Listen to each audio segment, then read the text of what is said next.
Top 4 ya George Job inaweza ikawa ni ipi kuanzia champion mpaka yule anaenda kumaliza nafasi ya 4? Nikisema nipange top 4, priority ya kwanza of course itakuwa ni Yanga ambaye ametawala kwa miaka 4. Ndio. And I still see anaweza kuwa na team, I still see kwamba ana team bora bado. Ndio. Yeah, kwa hiyo Yanga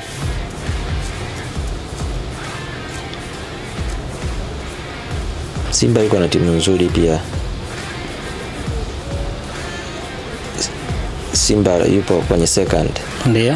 Ya nadhani kidogo anaweza kama edge Azam kidogo. Anaweza kama edge Azam. Ndani Azam atakuwa anabaki kwenye nafasi yake. Inawezekana ikabaki vile vile. Inawezekana ikabaki vile vile. Inawezekana. Yeah. Yeah. Japokuwa it's not a guarantee kwamba Yanga lazima atakuwa wa kwanza. Okay. Tutegemea na yeye baadhi ya vitu ataviact vipi kulingana na msimu unavyokwenda.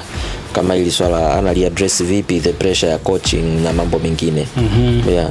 Lakini kwa yoyote ambaye anahitaji kumaliza juu ya Yanga, I think ndo muda sahihi afanye kila kitu kwa usahihi, kwa sababu mara nyingi Yanga anaanza kupick kuanzia mechi ya 5 au ya 6 na kuendelea. Akisha pick wagan anaenda tu. Hakuna uwezekano wa nafasi ya pili kuwa nje ya timu ya Kariakoo? Ipo. Okay. Nafasi hiyo ipo. Azam naona wako na wachezaji wazuri kidogo na hiyo seriousness. Singida wameongeza kitu kwenye technical bench. Gamondi is a demanding coach. Of course, lakini wameongeza experience na quality kwenye timu yao, kwa maana ya Aucho pamoja na Chama, experience, quality na leadership. Sasa hao wachezaji wawili watakuwa available kwa kiasi gani kwenye msimu, hiyo nayo itakuwa ina play part kubwa sana. Kwa sababu kwa misimu miwili iliyoisha Aucho amekosa amekosa zaidi ya mechi 15 za ligi. Zaidi ya mechi 15 za ligi. Kwa hiyo sijajua kwa msimu huu atakuwa available kwa mechi ngapi.